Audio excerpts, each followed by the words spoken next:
Hello everyone, I am Shwetambari Sharma from KMS fashion. आज हम MCQs लेके आए हैं फैमिली स्टडीज टॉपिक से। ये हमारा मॉक टेस्ट 1 है। ऐसे ही मॉक टेस्ट हम रोज लेके आते रहेंगे आपके लिए। ये हमारी तैयारी चल रही है एनटीए जिसे नेट जेआरएफ 2020 होम साइंस के लिए, और ये हमारा फैमिली स्टडीज जो है वो 8th यूनिट है। आइए फर्स्ट क्वेश्चन देखते हैं। A family tree diagram that represents the name, birth order, sex and relationship. तो एक फैमिली ट्री के डायग्राम का नाम बताना है जो क्या करे, रिप्रेजेंट करे हमारे नेम को, बर्थ ऑर्डर को, सेक्स को और रिलेशनशिप्स को। ऑप्शंस दे रखे हैं यहाँ पर, होम्योस्टैटिस, जीनोग्राम, ट्रायंगलिंग या एक्सटेंडेड फैमिली। यहाँ पर हम आपको चारों ऑप्शंस को एक्सप्लेन करेंगे और साथ के साथ आपको न्यू क्वेश्चंस ही लेके आएंगे। इससे रिलेटेड आपको क्या होगा कि कॉन्सेप्ट्स आपको क्लियर हो जाएंगे कि कौन कौन से कॉन्सेप्ट्स हैं इसके अंदर, और ताकि कैसा भी क्वेश्चन हो, बिकॉज वहां पर इन डेप्थ क्वेश्चन आता है। कई बार कोई क्वेश्चन दे देते हैं और उसके इनमें से कोई भी एक ऑप्शन होगा क्लियर, हमें कई बार ऑप्शंस का मतलब ही नहीं पता होता। तो हमारा बेसिक तरीका ये रहेगा कि हम आपको जो बेसिक टर्मिनोलॉजीज हैं वो सब लेके आए। यहाँ पर करेक्ट ऑप्शन जो हमारा इस क्वेश्चन का रहेगा दैट इज जीनोग्राम। जीनोग्राम का क्या मतलब होता है? जीनोग्राम एक फैमिली ट्री होता है डायग्राम, जिसके ऊपर नेम, बर्थ ऑर्डर हो गया, सेक्स हो गया, रिलेशनशिप हो गया, ये सब चीजें रहती हैं। जितने भी थेरेपिस्ट होते हैं, जो फैमिली थेरेपिस्ट होते हैं, वो जीनोग्राम को यूज करते हैं। किस लिए यूज करते हैं? उनका मेन पर्पस क्या होता है? वो डिटेक्ट करते हैं कि कौन सा पैटर्न है फैमिली हिस्ट्री का, और वो हेल्प भी करते हैं फैमिली मेंबर को उनकी प्रॉब्लम्स को अंडरस्टैंड करने के लिए। सपोज कीजिए आप फैमिली थेरेपी के लिए किसी डिजीज की बात करते हैं, किसी मेंटल इलनेस की बात करते हैं, डायबिटीज की बात करते हैं, तो जीनोग्राम के द्वारा हमें इजीली पता चल जाएगा कि हमारी जो हेरिडिटिकली कितनों को थी, अपनी पीढ़ी दर पीढ़ी का जब हम डायग्राम देखेंगे तो उससे हमें समझ में आ जाएगा। वहीं अगर हम होमोस्टैटिसिस की बात करते हैं तो वो हमारा मतलब होता है कि एक बैलेंस हो इंटरनल एनवायरनमेंट में। क्या होता है कि फैमिली सिस्टम होता है वो मेंटेन करके रखता है किस चीज को? इंटरनल स्टेबिलिटी को, और रेजिस्ट करता है चेंजेस को, चेंज नहीं होने देता। वहीं पर ट्रायंगलिंग की अगर हम बात करते हैं तो ये एक ऐसा प्रोसेस होता है जिसके अंदर दो फैमिली मेंबर्स टेंशन को कम कर देते हैं अपने बीच में। अगर उनके मतभेद हो, मन मुटाव हो, तो वो क्या करते हैं? तीसरे को अपने बीच में इन्वॉल्व कर देते हैं और अपने दोनों के बीच की जो टेंशन है उसको खत्म कर देते हैं। वहीं पर अगर हम एक्सटेंडेड फैमिली की बात करें तो वो एक ऐसा पर्सन हमारा ओरिजिन होता है जैसे जिसके अंदर ग्रैंड पेरेंट्स हो गए, इन लॉज हो गए, या बाकी सारे रिलेटिव्स भी साथ के साथ रह रहे हैं। That is our extended family.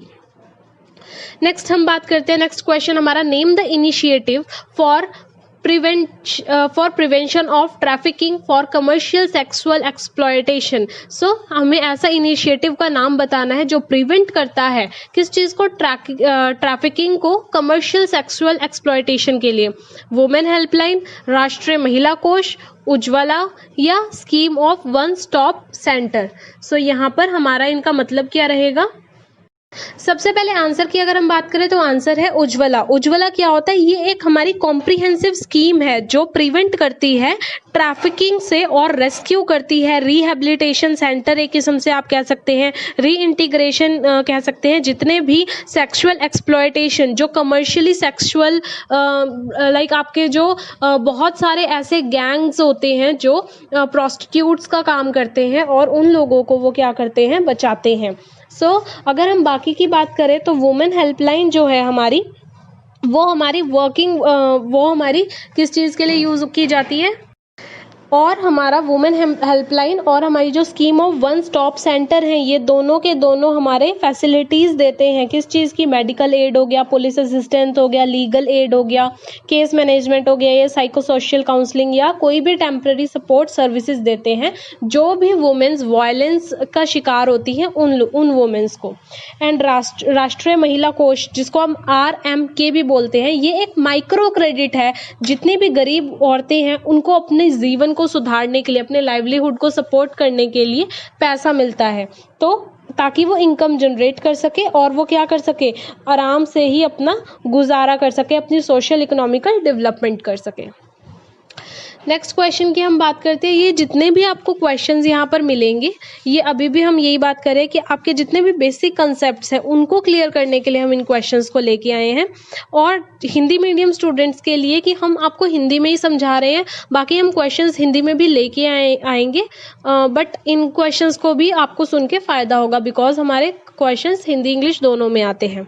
So next question है हमारा, ICPS for children is for. ICPS की पहले फुल फॉर्म आपको याद रखनी है कि क्या होती है उसका। फिर है हमारे ऑप्शन है holistic development of children, overall development of children, monitor, supervise, fix target and guide nutrition, या none of the above. So correct option है हमारा यहाँ पर ओवरऑल डेवलपमेंट ऑफ चिल्ड्रन।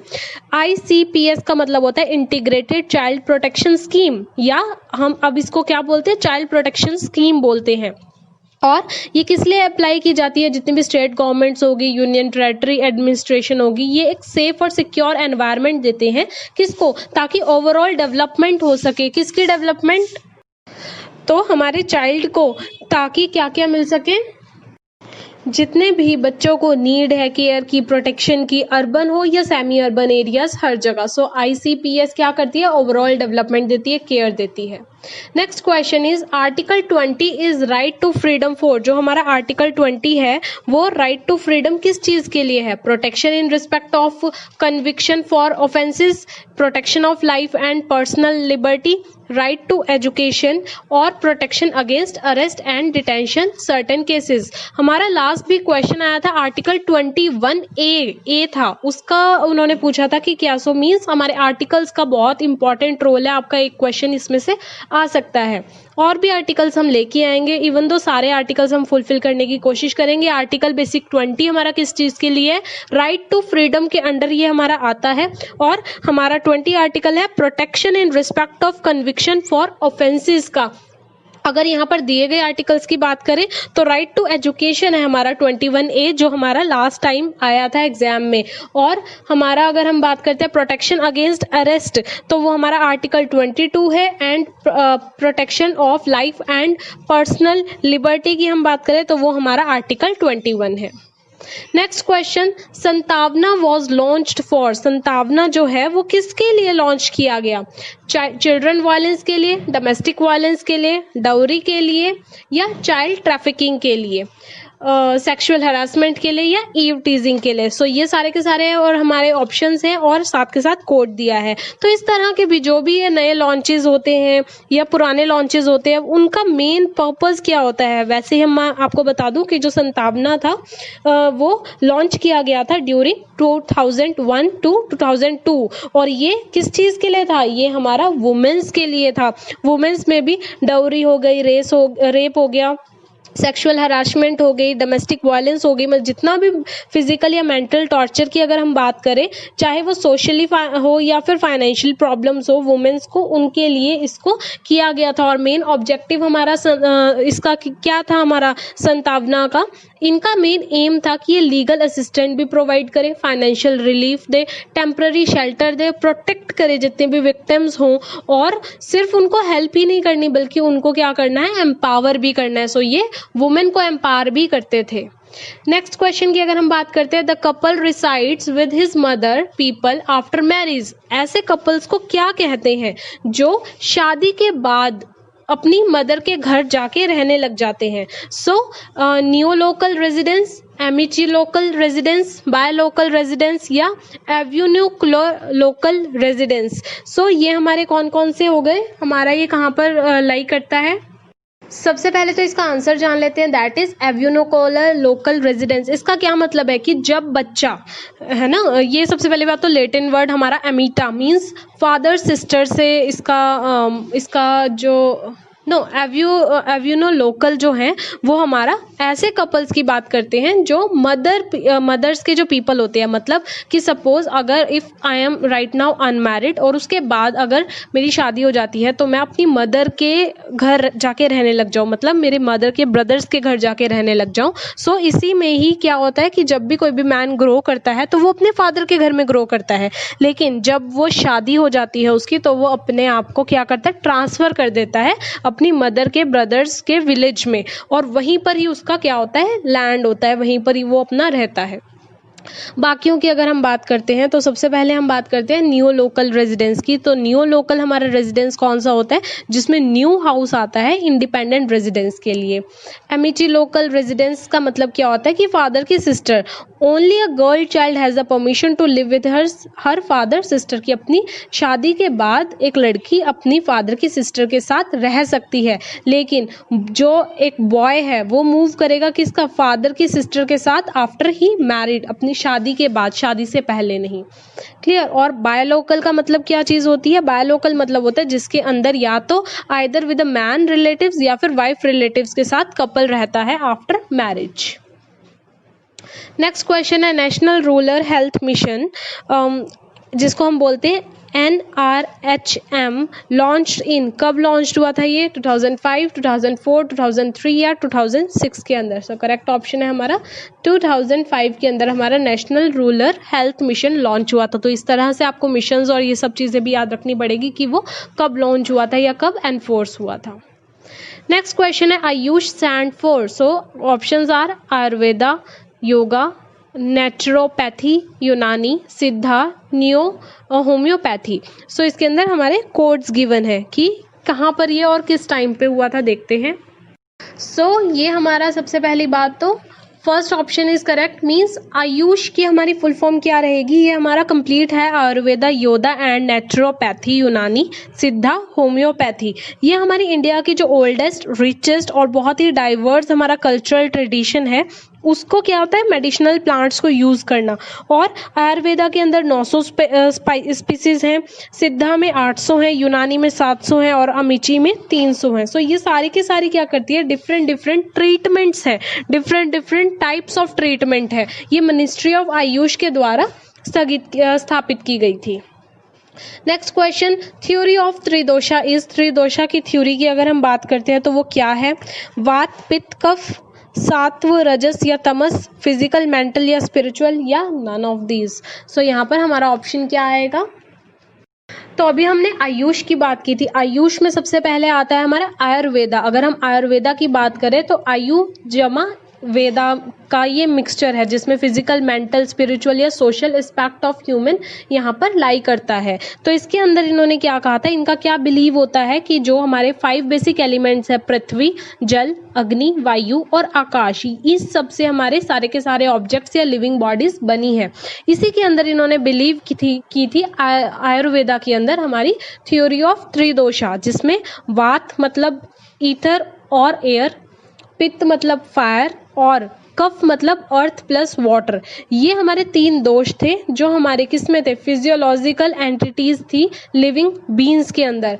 अगर हम बात करते हैं सत्व, रजस और तमस की, तो मैं आपको बता दूं ये मेंटल कैरेक्टर है किसी भी मैन के, कि उसका सात्व है उसका मन, उसका मेंटली, रजस है या तामस है। और फिजिकल, मेंटल और स्पिरिचुअल की अगर हम यहाँ पर बात करते हैं तो ये हमारा क्या चीज़ है, आयुर्वेदा जो साइंस है उसका एक व्यू है कि फिजिकल व्यू है, मेंटल है या स्पिरिचुअल व्यू है। सो थ्योरी ऑफ त्रिदोषा इज वात, पित्त और कफ। आज के लास्ट क्वेश्चन की हम बात करते हैं, examination of patient, environment, age, sex, race, physical condition is in, कि अगर हम एग्जामिन करते हैं अपने पेशेंट को किस किस चीज़ से, उसके एनवायरनमेंट के हिसाब से, उसकी एज के हिसाब से, उसके सेक्स के हिसाब से, race, habitat, mental frame, habitat, diet, उसकी एपिटाइट कैसा, फिजिकल या साइकोलॉजिकल कंडीशन के अकॉर्डिंग, तो वो कौन सा है। यहाँ पर भी हमारा आयुष आ रहा है, उसमें सिद्धा है, यूनानी है, योगा है या आयुर्वेदा है। तो इसमें हमें सबका पता होना चाहिए कि क्या क्या है। सो करेक्ट ऑप्शन है सिद्धा। सिद्धा का मतलब क्या है,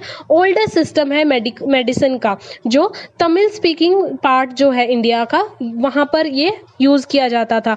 और इसके अंदर क्या करते थे, वो हमारी पल्स रेट, यूरिन हो गया, आइज हो गई, या फिर हमारी वॉइस की आवाज़ को, वॉइस को सुन के, हमारी बॉडी के कलर को, टंग को और डाइजेस्टिव सिस्टम को देख के बताते थे कि हमें क्या लेना चाहिए। योगा की बात करें तो आप जानते हैं पतंजलि को योग से, और आयुर्वेदा हमने अभी बात कर ली है। आयुर्वेदा आपका क्या है, वेदा जो आपके ऋग्वेदा और अथर्ववेदा जो है, ठीक है। जो हमारे जितनी भी हमारी संहिताएं हैं, चरक संहिता हो गया या सुश्रुता संहिता हो गया, उस उन्होंने डॉक्यूमेंटेड की थी हमारी।